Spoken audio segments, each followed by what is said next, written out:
최근 우리나라에서 프로야구인 KBO 리그가 무관중으로 리그를 시작해서 진행하고 있습니다. 관중 없이 선수들끼리만 또 관련자들만 모여서 프로야구를 진행 중이라는 겁니다. 신기한 것은 코로나로 인해 미국 프로야구인 메이저리그가 아직까지 개막을 못하고 연기되어 있는데요. 그러다 보니 야구의 본고장인 미국에서 우리나라 야구를 관심 있게 지켜보고 있다는 겁니다. 종목은 같지만 미국과 우리나라는 같은 야구여도 상당히 많은 문화나 분위기가 다르다 보니까 굉장히 신기하게 우리나라 야구를 지켜보고 있다고 하는데요. 그 중에 몇 가지 재밌는 소식들이 있습니다. 하나는 우리나라에는 야구팀이 총 10개가 있는데요.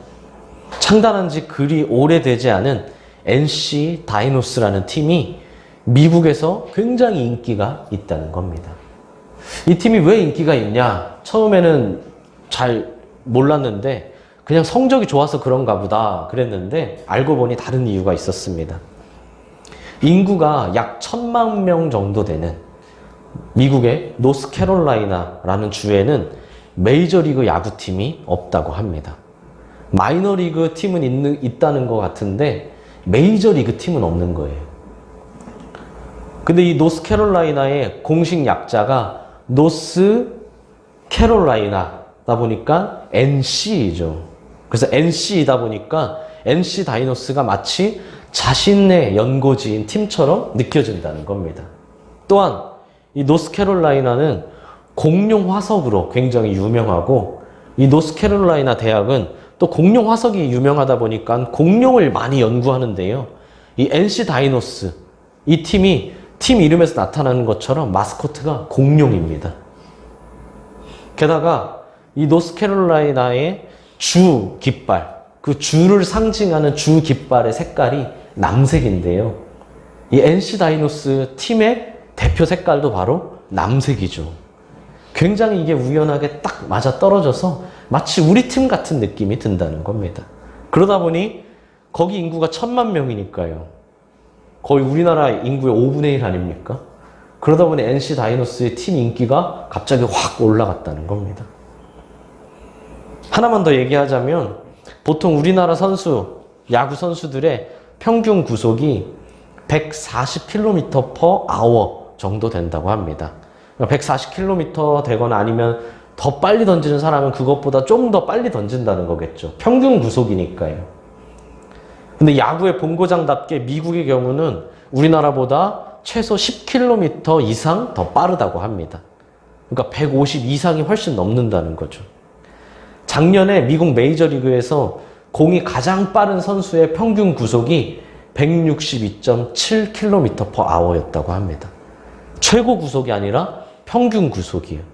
그러니까 평균 구속이 162가 넘으니까 160도 던지고 157도 던지지만 어떤 때는 167, 168 막 이렇게도 던진다는 거죠. 반면 우리나라에는요. 두산 베어스라는 팀에 유이관 선수라는 선수가 있는데요. 7년 연속 10승 이상을 기록한 대단한 투수입니다. 근데 이 선수 별명이 느림의 미학입니다. 왜 느림의 미학이냐면 평균 구속이 130km이기 때문이죠. 어느 정도 느린지 감이 오십니까? 심지어 나이 때문인지 체력 때문인지 해가 갈수록 속도가 조금씩 더 떨어지고 있다고 합니다. 이 선수의 최고 구속은 136입니다. 최고 구속이요, 136. 잘 던지는 일반인, 혹은 사회인 야구를 하는 사람들이 잘 던질 때 100km를 넘게 던지는 사람들도 있거든요. 프로 선수가 아니라요. 일반인보다는 확실히 빠르기는 하지만 프로 선수들과 비교할 때는 느려도 너무 느린 거죠. 근데 야구는 빠른 공만 있는 것이 아니지 않습니까? 슬로우 커브라고 변화구 중에서도 더 훨씬 느린 공도 있는데요. 이 유이관 선수가 던지는 슬로우 커브는 70km대입니다. 70km대. 그러니까 일반인이 빠르게 던지는 공보다도 훨씬 느린 겁니다. 원래 느린 공이긴 하지만 너무 느린 거죠. 근데도 매년 10승 이상을 거두고 있으니까 굉장히 대단한 선수지 않습니까? 그만큼 내가 원하는 곳으로 딱딱 던질 수 있는 능력이 있다는 겁니다. 서론은 길었는데요. 이 얘기를 하기 위한 겁니다. 재밌는 이야기가 뭐냐면 지금 미국 사람들이 우리나라 야구를 보고 있다고 했잖아요. 근데 어느 날 이 유희관 선수가 선발 투수로 나온 경기를 이렇게 중계하고 또 보게 되었다고 합니다. 근데 이 선수가 계속 공을 던지는데요. 계속 빠른 공을 던졌습니다. 근데 이 미국 중계진에서는 계속 변화구를 던지고 있다고 얘기를 하는 겁니다. 아, 이 선수 변화구를 던졌네요. 아, 또 변화구를 던지네요. 왜냐하면 공이 너무 느리니까요. 이게 직구를 던졌다면, 빠른 공을 던졌다면 이 속도가 나올 수가 없는데 130km대, 120km대가 나오니까 미국으로 치면은 이게 느린 공 수준인 겁니다. 그러다 보니 왜 계속 이 선수는 변화구만 던질까요? 라면서 의문을 표했다는 겁니다. 빠른 직구인데 말이죠. 못 알아들으시는 분이 있는 것도 같은데요. 이렇게 우리나라 야구를 보면 즉시 떠오르는 몇몇 팀들이 있습니다. 그 중에 야구를 잘 모르는 사람에게도 유명한 팀 중에 하나가 바로 한화 이글스입니다.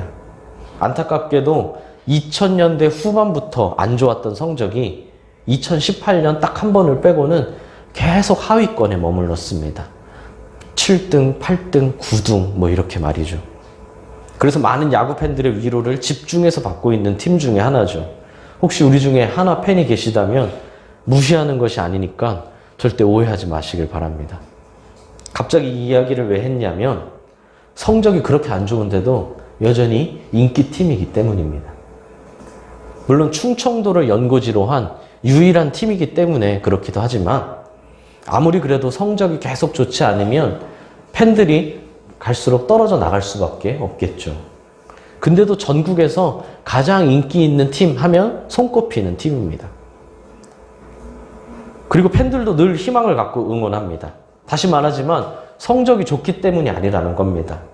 작년에도 출발은 그리 나쁘지 않았지만 시즌 중반부터 결국 9위로 떨어져서 총 10팀이라고 하지 않았습니까? 10팀 중에 9위인 겁니다. 그리고 결국 시즌도 9위로 마무리했습니다. 그런데 이미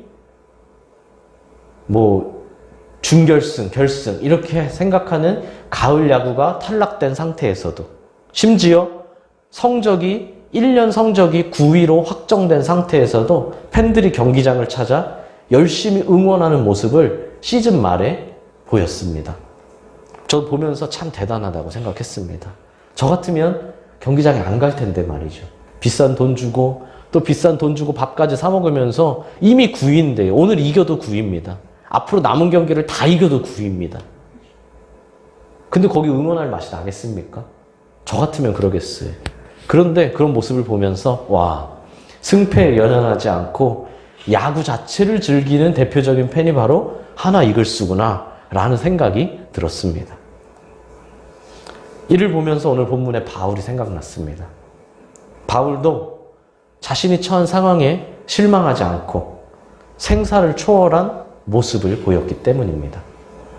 보통 야구를 보면 승패를 가장 중요하게 여기죠. 결과를 가장 중요하게 여긴다는 겁니다.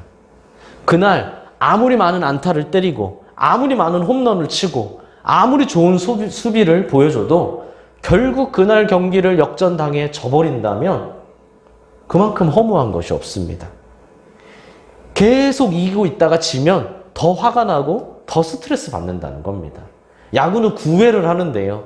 8회 동안 이기다가 마지막 9회에 역전당하면 이기는 팀은 그만큼 짜릿하겠지만 지는 팀은 그만큼 더 화가 나는 겁니다. 3시간 동안 이기다가 마지막 10분에 역전당하니까요. 하지만 야구 자체를 즐긴다면 그것보다 좋은 일이 없다는 겁니다. 야구 자체를 즐긴다면 오늘 경기가 이기면 좋고 져도 재밌는 겁니다. 야구 자체를 즐기는 사람이 바로 승리자라는 것이죠. 바울도 그랬습니다. 바울은 자신의 안위와는 상관없이 오직 예수 그리스도만을 생각했습니다. 그러다 보니 바울의 투옥은 복음은 물론이고 바울의 마음도 꺾을 수 없었습니다. 오히려 자신의 투옥이 구원으로 인도하는 디딤돌이 될 것이라는 걸 확신했다는 겁니다. 이렇게 생사를 초월한 바울의 모습은 구약의 욥을 떠오르게 합니다. 욥도 바울도 둘 다 어려운 고난을 만나 고통당하고 있으면서도 오직 하나님의 선하신 뜻을 신뢰했고, 내 주위에 내가 당하는 그 고난의 의미를 알아주는 자가 아무도 없을지라도 마침내 구원에 이를 것이란 것을 확신했기 때문입니다. 여기서 구원은 두 가지 의미로 생각해 볼 수 있습니다. 첫째는 석방을 의미합니다. 바울은 자신이 석방될 것을 확신했다는 겁니다. 지금 내가 처한 상황은 석방이 불가능한 상황입니다. 사람들이 볼 때, 바울 자신이 생각할 때도 자신은 석방되지 않을 것이란 것이 분명합니다. 그러나 주님의 도우심이 있다면 이런 상황에서도 얼마든지 석방될 수 있다는 것을 바울은 확신했습니다. 바울이 빌립보 성도들에게 기도를 부탁하는 것을 볼 때 자신이 석방되어 다시 자유롭게 복음을 전할 것이라는 기대를 품고 있었다는 것을 알 수 있다는 겁니다. 다른 이유가 아닙니다. 오직 복음을 전하기 위해 석방될 것을 기대했다는 겁니다. 둘째는 영혼의 구원을 의미합니다. 자신이 구원받았다는 것을 확신했다는 것이죠. 바울은 자신의 석방을 기대했다고 했습니다. 그러나 행여 석방되지 않는다 할지라도 괜찮았습니다. 그로 인해 복음은 이미 더 널리 퍼져나갔고 자신도 이미 확실히 구원받았기 때문이죠. 그래서 바울은 어떤 어려움과 고난을 만나더라도 무엇이든 마지막까지 견뎌낼 용기가 있었습니다. 성령님이 자신을 돕고 계시기 때문에, 성령님이 반드시 구원을 이루실 것이기 때문에 그는 구원의 확신을 갖고 그 어떤 것도 두려워하지 않았다는 겁니다. 바울에겐 순수하지 못하게 복음을 전하는 자들과는 다르게 거룩하고 간절한 열망이 있었습니다. 오늘 본문의 표현을 빌리자면 자신을 통하여 그리스도가 존귀하게 되는 것입니다. 바울은 이것이 자신의 간절한 기대와 소망이라고 말합니다. 이를 헬라어로 보면 굉장히 큰 기대감을 갖고 목을 빼놓고 기다리는 장면을 연상시킵니다. 마치 우리 어린아이가, 우리 초등학생이 내일 있을 소풍을 기대하는 것처럼, 아, 내일 소풍이 기대된다. 내일 비가 오지 않았으면, 내일 친구랑 이 옷을 입고 가기로 했지 하면서 말이죠. 학수고대하는 마음을 표현한다는 겁니다. 이런 그리스도를 향한 간절함을 가진 바울은 아무 일에든지 부끄러워하지 아니한다라고 합니다. 여기엔 두 가지 의미가 있습니다. 첫 번째는 내가 부끄러움을 당하지 않도록 주님께서 지켜주신다는 의미입니다. 나와 항상 동행하시는 하나님이 우리가 부끄러울 일을 당하지 않도록 우리를 보호해 주시고 지켜주시고 인도해 주신다는 겁니다. 부끄러움 당할 상황으로부터 우리를 지켜주신다는 것이죠. 둘째는 어떤 일도 나에게는 부끄러움이 되지 않을 것이라는 믿음입니다. 그리스도를 존귀하게 하는 일이라면 그 어떤 일을 만나도 나에겐 부끄러움이 되지 않는다는 겁니다. 지난주에 말했듯이 기준과 초점이 다르기 때문입니다. 감옥에 가는 것이 어찌 부끄러운 일이 아닐 수 있겠습니까? 감옥에 단 하루를 있다 하더라도 부끄러운 일이죠. 그러나 내가 행여 감옥에 갇힐지라도 아무 상관이 없다는 겁니다. 평소에 점잖은 어르신이 갑자기 혼자 노래를 부르며 춤을 추며 엉덩이를 흔든다면 어떤 생각이 드십니까? 만약 혼자 그렇게 하고 계시다면 누군가는 혀를 차면서 안타깝게 보거나 의아한 눈으로 쳐다볼 겁니다.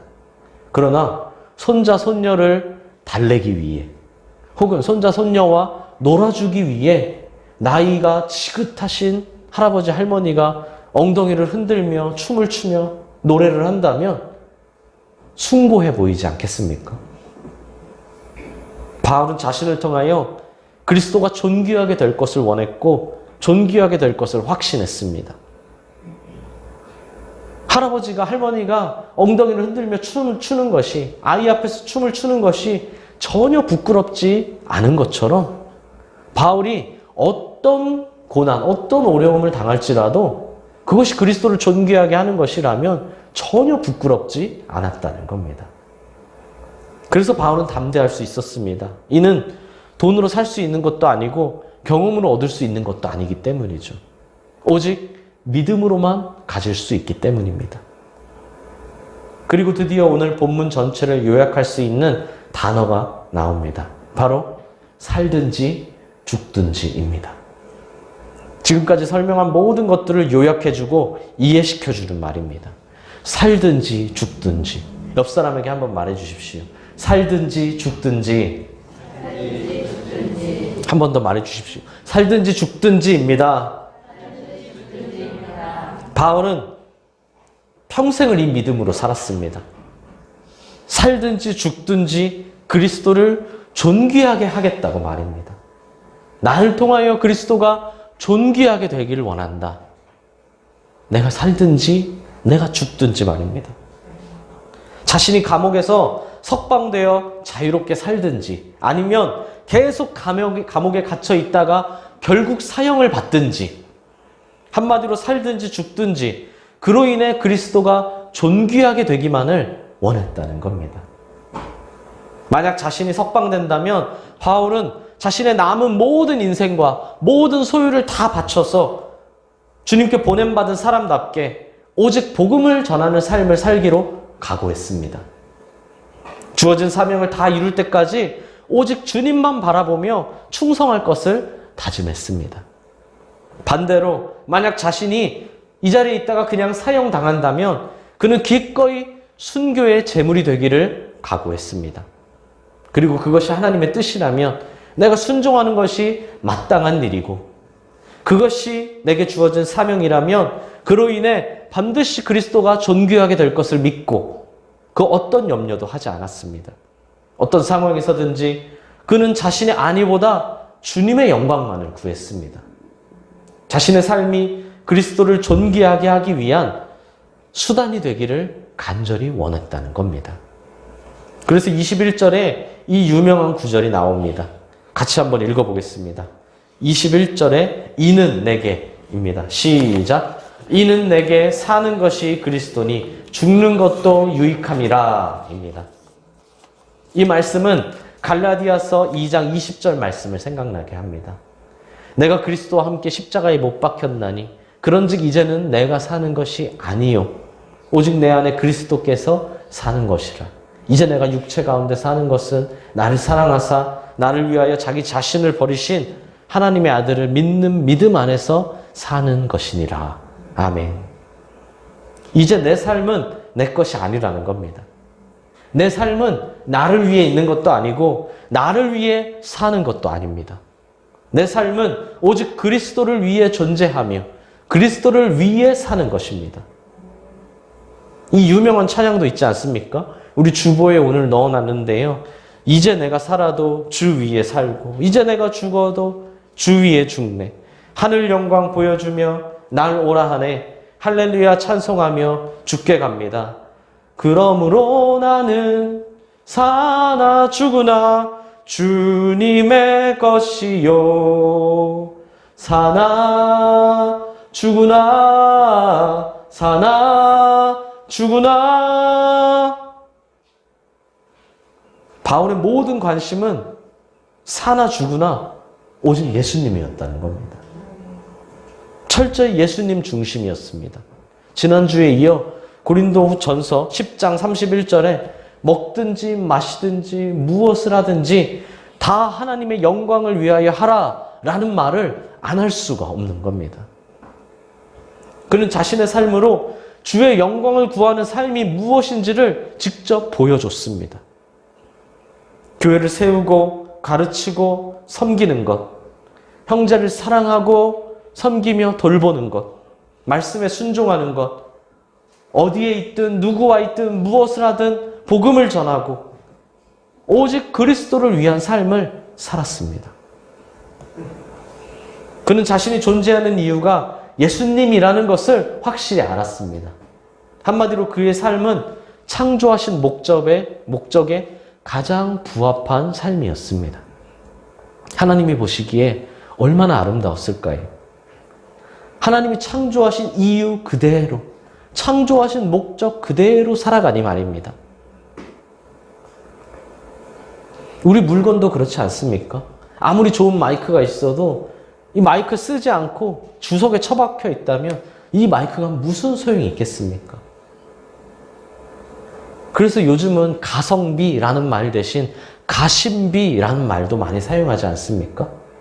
꼭 비싸다고 막 좋은 것이 아니라 싼 것이 있어도 그것이 내 마음을 만족하게 하면 그것만큼 좋은 것이 없다는 겁니다. 100만 원을 들여도 불만일 수 있지만 1000원을 들이고도 내 마음에 만족하게 하는 것이 있다는 거죠. 그것이 바로 창조의 목적에 부합하는 삶과 마찬가지 아니겠습니까? 그래서 바울이 가장 많이 사용하는 단어 중에 하나가 바로 그리스도 안에서입니다. 그리스도 안에서. 엔 그리스도. 그리스도 안에서 의롭게 되고, 그리스도 안에서 능력을 힘입고, 그리스도 안에서 성품을 닮아가고, 그리스도 안에서 기뻐하며, 그리스도 안에서 주의 영광을 위해 살아간다는 겁니다. 무엇을 하든 그리스도 안에서. 그래서 죽음조차 그리스도의 영광을 위해서, 그리스도 안에서입니다. 그리스도 안에서 살고 그리스도 안에서 죽는 겁니다. 오해하지 말 것은 죽음을 얘기하는데요. 바울의 죽음은 육체의 고통과 세상의 짐에서 벗어나고자 죽음을 바란 것이 아니라는 겁니다. 아유, 한마는 이 세상을 빨리 떠나야지 라는 한탄이 아니었다는 겁니다. 그리스도의 영광을 위해서라면 자신이 살고 죽는 것은 중요한 문제가 아니라는 겁니다. 아까 말했듯이 만약 산다면 내 남은 평생 동안 복음을 전하라는 뜻이니 그것이 감사한 일이고, 만약 죽는다면 당장 본향으로, 당장 그리스도께로 돌아갈 수 있으니 그것도 유익한 일이라는 겁니다. 그러니 두려움이 없는 겁니다. 바울은 살든지 죽든지 그리스도와 늘 하나였기 때문입니다. 언제나 그리스도 안에 있었습니다. 그래서 두려움이 없는 것이고, 그래서 다 감사하고 다 유익한 겁니다. 살아도 주님과 동행하고 죽어도 주님과 동행하기 때문이죠. 그리스도께서 존귀하게 되면 되는 겁니다. 이는 곧 주의 영광과 찬송이 되면 된다는 것이죠. 우리 첫 주에 얘기했던 주의 영광과 찬송이 되는 것, 이것이 곧 그리스도가 존귀하게 되는 것, 다 같은 하나라는 겁니다. 물론 구원의 확신이 있는 자에게 만약 사는 것과 죽는 것 중에 무엇이 더 낫습니까? 라고 물어본다면 우리는 죽는 것이라고 답할 수 있어야 합니다. 우리는 구원의 확신이 있기 때문이죠. 이 땅에서 죄 가운데 사는 것보다 하루속히 본향으로 돌아가 그리스도와 사는, 동행하는 것, 이 두 개는 결코 비교할 수가 없는 일입니다. 우리가 간절히 바라는 천국에는 눈물도 슬픔도 아픔도 질병도 무엇보다 죄가 없기 때문이죠. 죄로 인해 유혹받을 일이 없다는 겁니다. 이렇게 해야 돼 말아야 돼? 이게 돼? 이렇게 해도 되나? 이런 고민 자체가 없다는 겁니다. 죄로 인한 염려가 전혀 없다는 겁니다. 오직 주님과 동행하며 늘 감사와 승리와 영광 속에서 참된 기쁨 속에서 살 수 있다는 것이죠. 그래서 바울도 22절에서 뭐라고 합니까? 내가 사는 것과 죽는 것 중에 무엇을 택해야 할지 나는 알지 못하노라 라고 합니다. 고민이 된다는 겁니다. 23절에서 차라리 세상을 떠나서 그리스도와 함께 있는 것이 훨씬 더 좋은 일이라 라고 합니다. 그리고 심지어 뭐라고 합니까? 내가 그렇게 하고 싶으나. 그러니까 그리스도와 함께 있는 것이 훨씬 좋은 것이고 내가 그렇게 하고 싶다 라고 얘기합니다. 당연히 이 땅보다 천국이 훨씬 좋다는 겁니다. 바울이 죄와 고통이 없는 천국의 삶을 얼마나 갈망했는지를 알 수 있습니다. 얼마나 죄와 싸웠으면, 얼마나 그 갈등에 있었으면 유한한 육체의 장막을 벗어버리고 속히 그리스도께 가는 것을 원했다는 겁니다. 바울이 가진 질병, 바울이 가진 고뇌, 고통, 아픔, 바울도 우리와 같이 연약한 인간이라는 것을 알 수 있는 겁니다. 누구보다 위대한 업적을 이루고 누구보다 담대하게 큰 사명을 이뤄냈으면서도 그가 당한 고통과 아픔이 결코 작지 않다는 것이죠. 복음을 전하며 당한 고통, 아픔, 교회를 세우며 겪었던 아픔들, 교회가 세워져 나가는 과정에서 사람을 통해, 교회 성도를 통해 받았던 아픔들, 그 아픔들이 결코 작지 않다는 겁니다. 우리 계속 큐티하고 있지만 고린도전서에서 계속 무엇을 얘기하고 있습니까? 교회의 분열, 분쟁, 교회의 문제점을 계속 얘기하고 있지 않습니까? 이번 주부터는 두 번째, 세 번째, 네 번째 문제들이 계속 나옵니다. 고린도 교회에 그렇게 문제가 많았다는 겁니다. 바울이 그들을 가르치고 담대하게 얘기하지만 그 모든 것들이 바울에게 상처가 되지 않을 수 없었다는 것이죠. 복음을 전하는 삶이 이렇다는 겁니다. 그래서 고민하는 겁니다. 다만 다시 말하지만 절대 오해하지 말아야 합니다. 죽음으로 내가 이 모든 고통에서 벗어나겠다. 죽음으로 고통을 벗어나고 죽음으로 고통을 해결하자. 이런 마음이 아니라는 겁니다. 단지 그리스도와 완전하고 영원한 교제를 속히 하기를 원했습니다. 세상을 미워한 것이 아니라 세상을 떠나고 싶다가 아니라 주와 더 함께 있기를 원했다는 겁니다. 그러나 바울은 자신이 이 땅에서 이룰 사명이 있다는 것을 잊지 않았습니다. 이를 22절에서는 육신으로 사는 이것이 내 일의 열매다 라고 표현합니다. 이 땅에서 더 많은 사람에게 복음을 전파해야 할 사명이 아직 남아있다는 겁니다. 또한 빌립보 교회와 성도들에게도 자신이 필요하다는 것을 알았습니다. 그래서 24절에 이렇게 얘기하죠. 내가 육신으로 있는 것이 너희를 위하여 더 유익하리라. 내가 육신으로 있는 것이 빌립보 교회와 빌립보 성도들에게 더 큰 유익이 아직 될 것이 남았다는 겁니다. 가르쳐야 할 것이 더 많이 있고 교회를 세워나가야 할 것이 더 많이 있고 섬겨야 할 것이 더 많이 있고 아직 바울에게 남은 사명이 남아있다는 겁니다. 즉 바울은 고민 가운데서도 자신의 개인적인 바람보다는 교회의 필요를 선택했습니다. 내 개인적인 바람으로는 빨리 본향으로 돌아가 주님과 영원히 완전한 교제를 하고 싶지만 내 개인적인 바람은 그렇지만 교회의 필요는 그렇지 않다는 거죠. 교회에는 성도에는 아직 바울이 필요했다는 겁니다. 그래서 바울은 개인적 바람을 내려놓고 교회의 필요를 선택했습니다.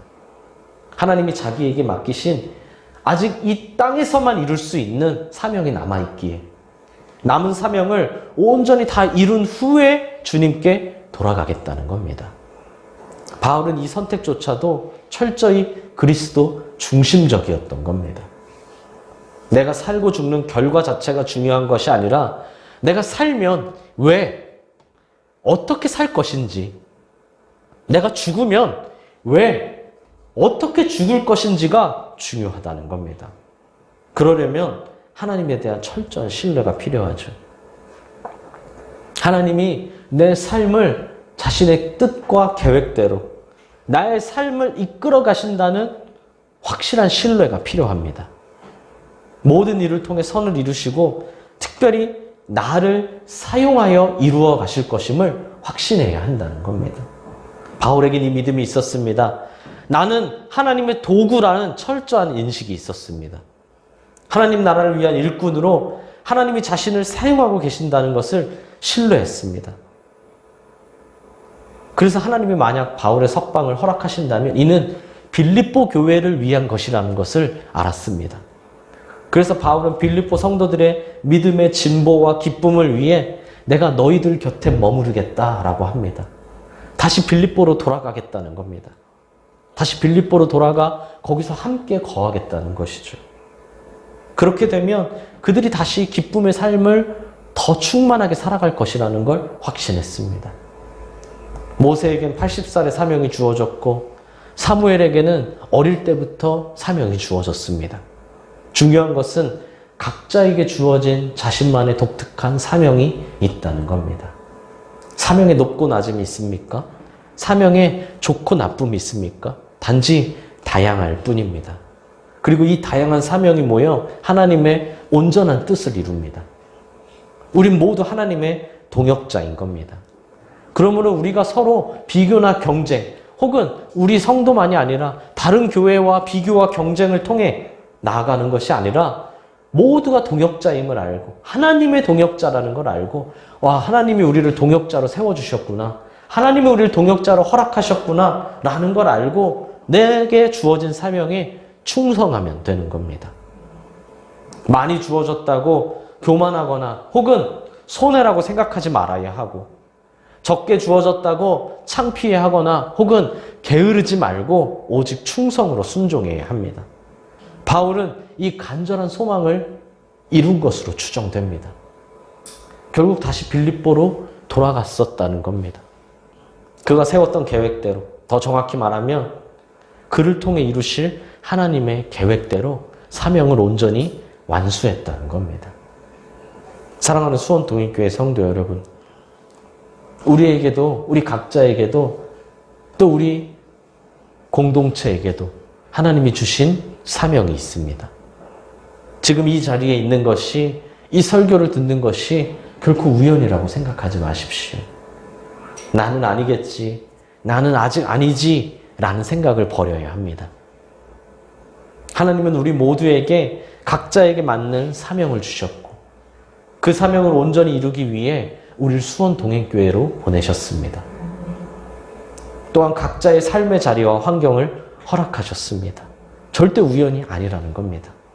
그렇다면 우리가 할 것은 충성으로 순종하는 것입니다. 살든지 죽든지 나를 통해 그리스도가 존귀하게 되시기를, 살든지 죽든지 내가 하나님의 영광과 찬송이 되기를 간절히 기대하고 소망해야 합니다. 살아도 주를 위해 살고 죽어도 주를 위해 죽어야 합니다. 혹시 이를 방해하는 것들이 있다면 무엇이든 단호하게 끊어낼 수 있어야 합니다. 세상의 관습, 아니면 나의 습관, 그 무엇이든 끊어내야 합니다. 삶과 죽음조차 주님의 것인데 무엇을 끊어낼 수 없겠습니까? 과감히, 담대히 결단해야 합니다. 문제를 하나 내겠습니다. 혹시 교회가 부흥하려면 꼭 필요한 사람이 몇 명이 필요한지 아십니까? 부흥하려면? 몇 명이라고 생각하시나요? 보기를 드리겠습니다. 1번, 1명, 2번, 2명, 3번, 3명, 4번, 4명, 5번, 10명. 몇 번이라 생각하십니까? 정답은 4번입니다. 왜냐하면은 교회에는 사명이 필요하기 때문이죠.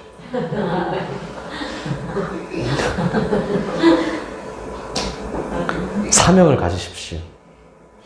내가 성공하고 내가 부유하고 내가 잘 나가기 위해서가 아니라 우리 교회가 커지고 우리 교회 성도가 많아지고 우리 교회가 세상에 큰 힘을 얻기 위해서가 아니라 주께서 원하시는 교회가 되도록, 주께서 원하시고 기뻐하시는 나의 삶이 되도록 사명을 가져야 합니다.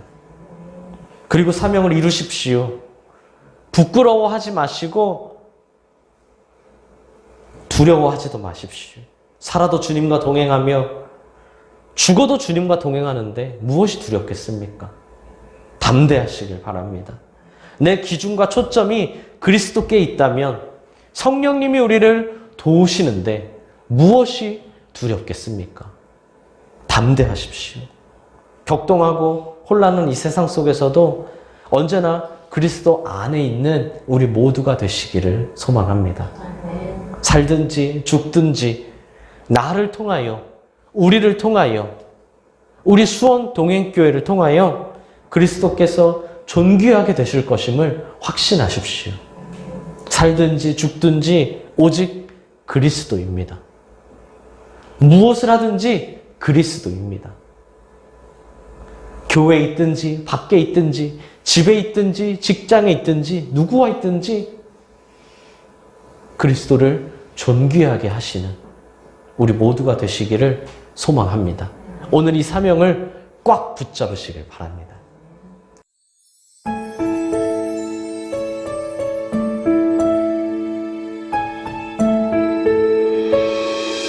네.